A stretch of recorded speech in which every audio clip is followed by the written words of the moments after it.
लीजिए छात्रों, सुबह के आपके 5 बजे हैं और 5 बजे यहाँ पे आपका क्वेश्चन पेपर बिल्कुल आपका चेंज हो चुका है। सेट आपका ए का पेपर कक्षा 9वीं विषय विज्ञान पूरे 75 अंकों वाला पेपर। किसी भी जिला से आप यदि हैं, अगर आपने इस क्वेश्चन पेपर को पढ़ के गए तो पूरे के पूरे आप 75 नंबर आसानी से आप यहाँ ला सकते हैं। देखिए, मैंने आपको जो है ना इस क्वेश्चन पेपर का पूरा आंसर आपको प्रोवाइड करा दी है, और यदि आपने नहीं देखा है तो फटाफट जाकर आप पुराने वाले आपका यहाँ पे पेपर जाके एक बार देख लो। चलिए, अब आपको जो है सेट आपका आका यहाँ पे आपको आंसर देते हैं। निर्देश देखिए आपको यहाँ पे दिए गए हैं। सबसे पहला आपका जो क्वेश्चन यहाँ पे आता है, क्वेश्चन में लिखा है पौधे में जल और खनिज का वहन होता है जाइलम द्वारा, फ्लोएम द्वारा, मृदुतक द्वारा, फिर देखिए उपरोक्त में आपका सभी। तो अब देखिए बहुत सिंपल है, आपका जल और जो खनिज का आपका यहाँ पे वहन है वो आपका जाइलम के द्वारा होता है। ठीक है, तो जाइलम आपका आंसर इसमें करना है।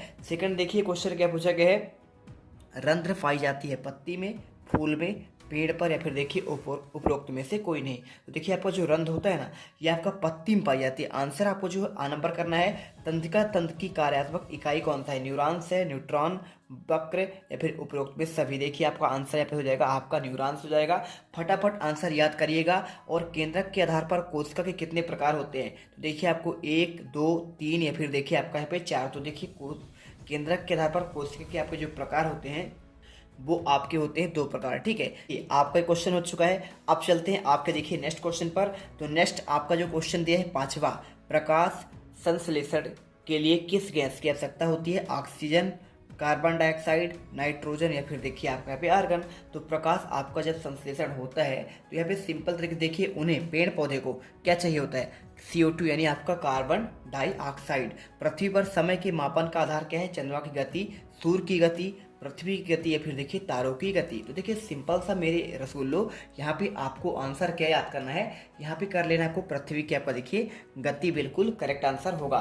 थोड़ा सा जूम कर लेते हैं। देखिए आपका नेक्स्ट क्वेश्चन दिखाते हैं, क्या दिए गए हैं, रिक्त स्थानों की पूर्ति कीजिए। देखिए क्या दिया है, डैश प्रक्रम में गैसीय पदार्थ सीधे ठोस अवस्था में आ जाता है। तो देखिए आपका यहाँ पे आपका होता है उधर्वपातन। ठीक है, आप आंसर क्या करेंगे, यहाँ पे आप लिख दीजिए उधर्वपातन।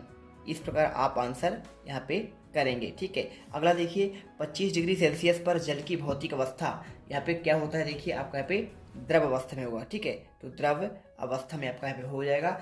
इसके बाद देखिए डैश डैश तत्व योग्य हो सकता है, तो आपका देखिए शुद्ध पदार्थ। ठीक है, आप आंसर इस पे लिखेंगे शुद्ध पदार्थ, आप आंसर लिख दीजिएगा। बिलियन एक डैश डैश का मिश्रण होता है, तो देखिए आपका यहाँ पे समांगी मिश्रण होता है। ठीक है, आंसर क्या होगा, समांगी मिश्रण। अगला देखिए गुणसूत्र DNA डैश डैश के बने होते हैं, तो आपका देखिए आपका यहाँ पे आपका आंसर आपका देखिए DNA होगा। ठीक है, तो आपका यहाँ पे DNA, यहाँ पे देखिए आपका जो DNA होता है ये आपके प्रोटीन के बने होते हैं, तो आप आंसर देखिए आपको इसमें प्रोटीन करना है। प्लास्टिक डैश डैश प्रकार की होती है, तो आपका देखिए आपको आंसर जो है यहाँ पे क्या करना है, आपका यहाँ पे 3 प्रकार के होते हैं। ठीक है, आप यहाँ पे 3 प्रकार कर दीजिएगा। अगला देखिए सही जोड़ी वाले क्वेश्चन आते हैं, ठोस का सीधे गैस में परिवर्तन क्या होता है, तो आपका ये कहलाता है देखिए आपका उधर्वपातन। कार्बन देखिए क्या है, इसका देखिए आपका यहाँ पे जो संकेत है ना आपका C होता है। और इसी के साथ देखिए लाइसोसोम क्या है, तो लाइसोसोम को कहते हैं आत्मघाती आपका यहाँ पे थैली। ठीक है, आप यहाँ पे थैली कर लीजिएगा। तो आत्मघाती आत्महत्या के थैली भी बोलते हैं इसको। और अदिश राशि क्या है, देखिए अदिश आपका जो राशि है ना, यहाँ पे आपका हो जाएगा दूरी हो जाएगा। और इसी के साथ देखिए बल क्या है, तो बल का आपका मान होता है द्रव्यमान गुणे त्वरण। तो आपको इस प्रकार 6 नंबर क्वेश्चन को मिल गए हैं। अब चलते हैं एक शब्द फिर आपका एक वाक्य में उत्तर। दाब का आपका देखिए यहाँ पे क्या पूछा गया है, आपका इसमें पूछा गया है आपका मात्रक पूछा गया है। बहुत सिंपल क्वेश्चन का आंसर है। देखिए दाब का आपका मात्रक जो होता है ये आपका होता है न्यूटन, और इसके बाद प्रति मीटर स्क्वायर। ठीक है, आप इसमें स्क्वायर लगा दीजिएगा। दाब को परिभाषित करना है, तो देखिए आपको यहाँ पे क्या होता है, तो देखिए अगर आपको इसके आंसर की बात करूं तो आप लिख दीजिएगा, देखिए किसी सतह के इकाई क्षेत्रफल पर लगने वाले अभिलंब बल को यहाँ पे दाब यानी प्रसार कहते हैं। इसकी इकाई न्यूटन प्रति वर्ग मीटर होती है। और आप देखिए ये आपका एक अदिश राशि होता है। ठीक है, देखिए एक गाड़ी का ओडोमीटर क्या मापता है, ये भी क्वेश्चन आपका जो है यहाँ पे देखिए इसका आंसर कैसे करना है, आपको यहाँ पे चली गई दूरी आपको लिखना है। ठीक है, चली गई आपका दूरी। ठीक, ये आप आंसर यहाँ पे कर लीजिएगा। इसके बाद देखिए वेग में प्रति सेकंड में होने वाली कमी को क्या कहते हैं, तो आपका कहते हैं उसे मंदन कहते हैं। ठीक है, आप आंसर मंदन करिएगा। इसके बाद चलते देखिए आपका यहाँ पे नेक्स्ट क्वेश्चन क्या पूछा गया है आपको। आप इसमें देखिए, ये रहा आपका पांचवा, प्रकाश संश्लेषण के लिए आवश्यक गैस कौन सा है। तो देखिए आप लोग जानते हैं इसमें क्या होता है, आपका CO2 यानी आपका कार्बन डाइऑक्साइड। नारियल की रेशा किस ऊतक का स्क्लेरिन का बना होता है। तो देखिए आपका हो जाएगा आपका स्क्लेरिन का इमा। ठीक है, स्क्लेरेन, स्क्लेरेन, और इसके बाद आपको लिखना है काइमा। ठीक है, आपका ये आंसर होगा। सत और असत वाले क्वेश्चन 6 नंबर के देखिए, द्रव्य का आयतन और आकार क्या आपका निश्चित होता है, आपको बताना पड़ेगा। तो देखिए आपका यहाँ पे क्या होता है, देखिए द्रव्य का आपका आयतन और आकार निश्चित नहीं होता है, इसलिए आपको इसमें असत्य करना पड़ेगा। इसके बाद देखिए, अणु के बीच रिक्त स्थान को क्या आपका ठोस अधिक होता है। तो आपका देखिए ये भी आपका सत्य होता है, क्योंकि ऐसा नहीं होता है। और इसके बाद देखिए, यहाँ पे अणु के बीच क्या रिक्त स्थान ठोस में आपका अधिक होता है, ठोस में बल्कि सबसे कम होता है, इसलिए आपका सत्य होगा। कोलाइडी क्या आपका एक समांगी आपका मिश्रण है, आपको बताना पड़ेगा। तो देखिए आपका विषमांगी मिश्रण है, इसलिए आपका ये भी असत्य हो जाएगा। इसके बाद देखिए, कोशिका की खोज क्या ल्यूवेनहाक ने की थी। तो बताना, देखिए कोशिका की आपको जो खोज है ना, रॉबर्ट हुक ने की थी, इसलिए आपका ये भी असत्य हो जाएगा। ठीक है, और यहाँ पे रक्त और प्लाज्मा संवाहिनी के आपके संयोजी ऊतक है। तो देखिए बिल्कुल आपका ये सत्य हो जाएगा, क्योंकि संवाहिनी ऊतक ही है। त्वरण एक वस्तु के प्रति इकाई समय में आपका क्या वेग में परिवर्तन आपको होता है। तो देखिए आपको यहाँ पे ये भी आपका सत्य हो जाएगा। ठीक है, क्या होता है, त्वरण का आपका प्रति इकाई के आपके समय में वेग में क्या होता है, परिवर्तन होता है। ठीक है, यानी आपका प्रति आपका बटे में आपका होता है। इसके बाद देखिए, निम्नलिखित में तापमान को आपको जल की भौतिक अवस्था में क्या होगी। ठीक है, यानी 250 डिग्री पर क्या होगा और 100 डिग्री सेल्सियस पर यहाँ पे क्या होगा। तो अगर मैं देखिए आपका जो है यहाँ पे आप अगर मैं आंसर की बात करूँ, तो देखिए 250 डिग्री सेल्सियस पर क्या होगा, आपका ये हो जाएगा वाष्प हो जाएगा। ठीक है, तो यहाँ पे अगर इतना रहेगा तो क्या है, वो आपका जो जल की भौतिक अवस्था आपका वाष्प के रूप में उड़ जाएगा। ठीक है, और अगर 100 डिग्री रहा तो क्या होगा, तो भी आपका ये वाष्प अवस्था में रहेगा। ठीक है, दोनों आपका क्या है, आपके वाष्प अवस्था में रहेंगे। अगर मैं इसके आंसर की बात करूँ, देखिए तो मैं आपको आंसर आपको दे देता हूँ। यहाँ पर क्वेश्चन 6 का आंसर देखिए आपको यहाँ पे ये मिल जाएगा। क्वेश्चन 6 नंबर का आंसर आप ये लिखिए। इसके बाद देखिए, निम्नलिखित तापमान को सेल्सियस में आपको परिवर्तित करना है, 300 आपका केल्विन का 273 केल्विन। तो देखिए कैसे आपको आंसर करना है, आपका यहाँ पे ये आपका आंसर हो जाएगा। देखिए यहाँ पे 300 केल्विन को अगर कोई कहे कि सेल्सियस में आप इसे परिवर्तित कर दीजिए, तो देखिए अगर आपको यहाँ पे इसके आंसर की बात करें, तो आपको यहाँ पे देखिए माइनस करना पड़ेगा। कैसे माइनस करेंगे, देखिए तो आपको यहाँ पे आंसर जो है सिंपल सा, आपको देखिए 273 को देखिए आपको यहाँ पे जब केल्विन को चेंज करेंगे 300 केल्विन को, तो 273 आपको माइनस करना पड़ेगा, तो 27 डिग्री आपका सेल्सियस आ जाएगा। और अगर आप क्या करेंगे, देखिए यहाँ पे आप इसे 273 केल्विन को अगर आप चेंज करेंगे, तो यहाँ पे सिंपल सा देखिए आपको माइनस आपका क्या करना पड़ेगा, यहाँ पे 273 का आप इसमें माइनस करेंगे।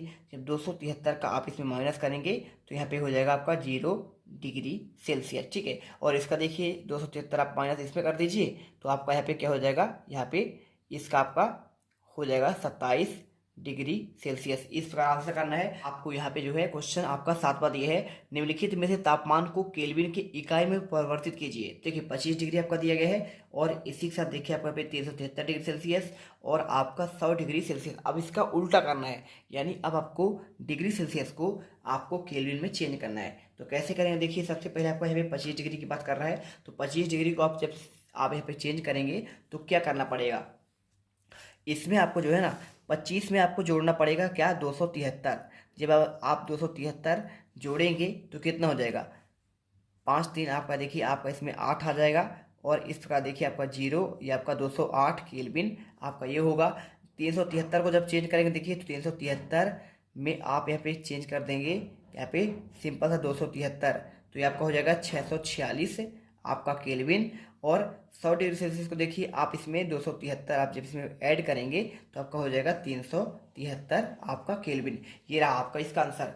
गुप्त ऊष्मा से आप क्या समझते हैं, अगर इसके आंसर की बात करूं तो देखिए 7 का आपको अथवा का आंसर, किसी पदार्थ की गुप्त ऊष्मा ऊष्मा की वह मात्रा है जो उसके इकाई मात्रा में अवस्था परिवर्तन के अवशोषित की जाती है फिर मुक्त की जाती है। ठीक है, आपको ये उत्तर मिल गया।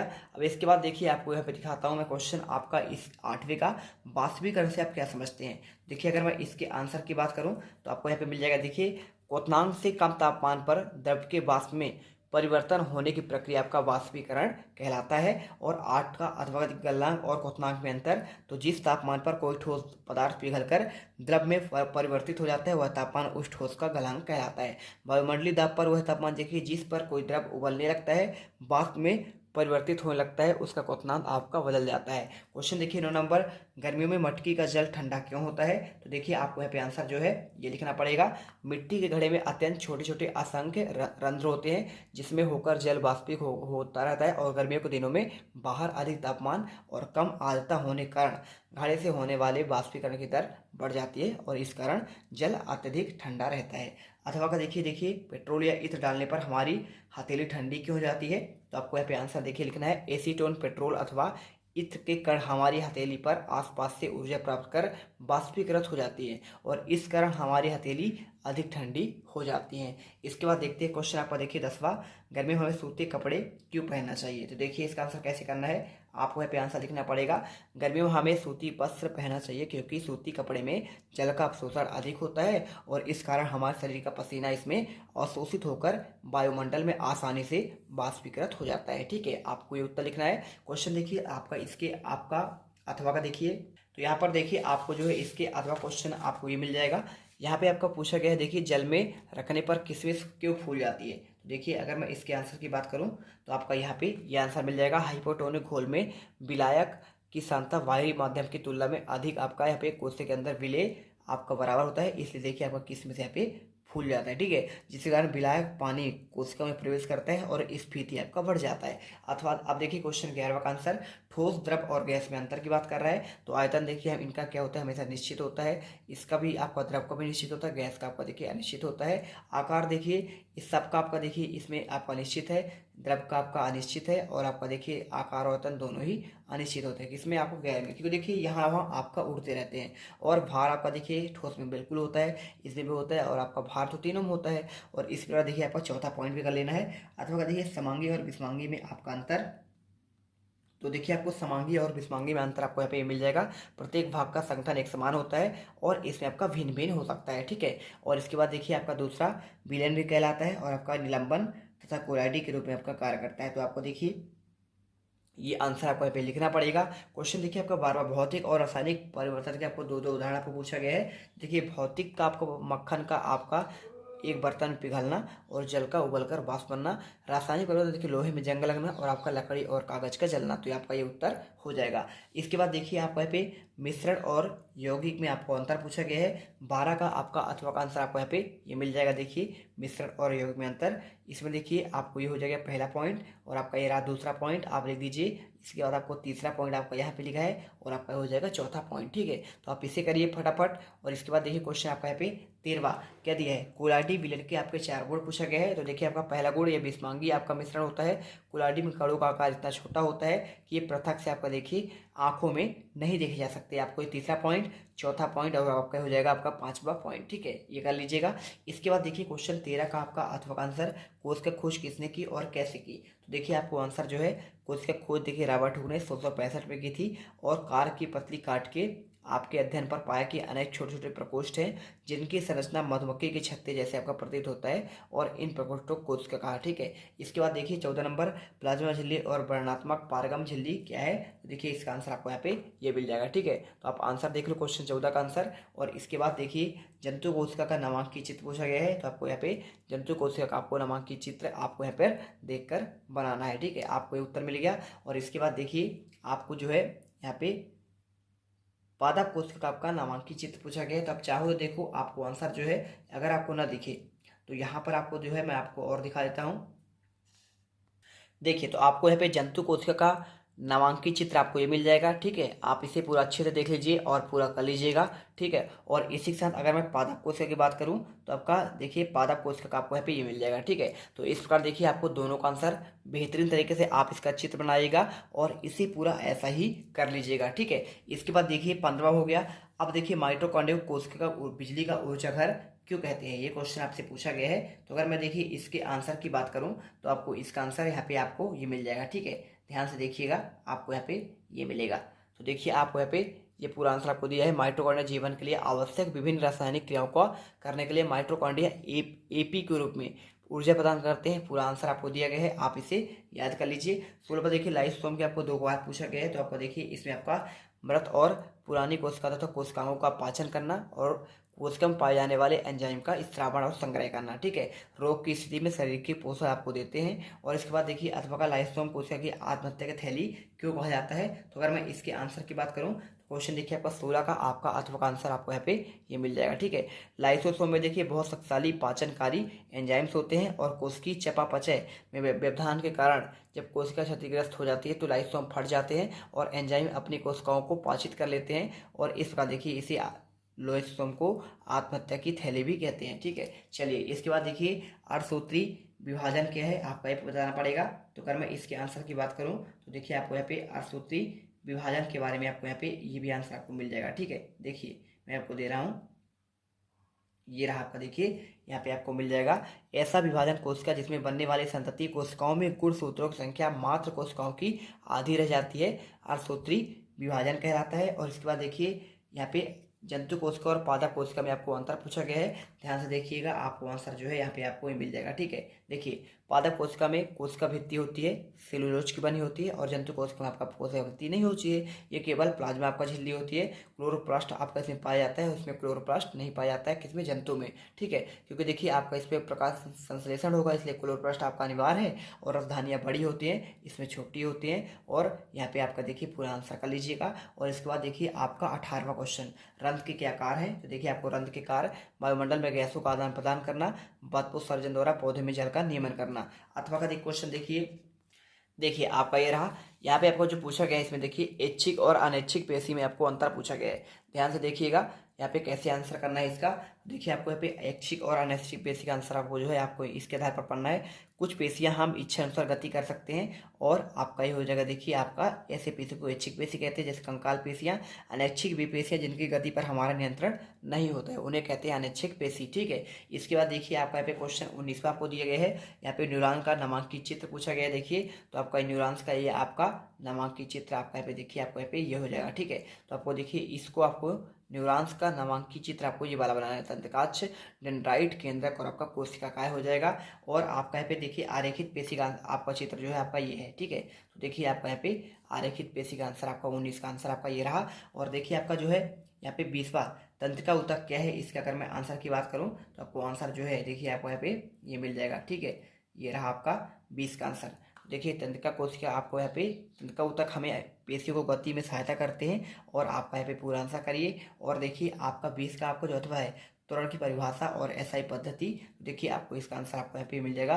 किसी वस्तु के वेग में इकाई समय में होने वाला परिवर्तन त्वरण कहलाता है। तो देखिए इसका मात्रक जो होता है ms-1, यानी आपका m बटे आपका s होगा। ठीक है, 21 पर देखिए एक समान वृत्तीय गति पर परिभाषित कीजिए। तो आपको देखिए इसका आंसर पूरा आपको यहाँ पे 21 भाग आपको ये मिल जाएगा, आप इसे पूरा कर लीजिएगा।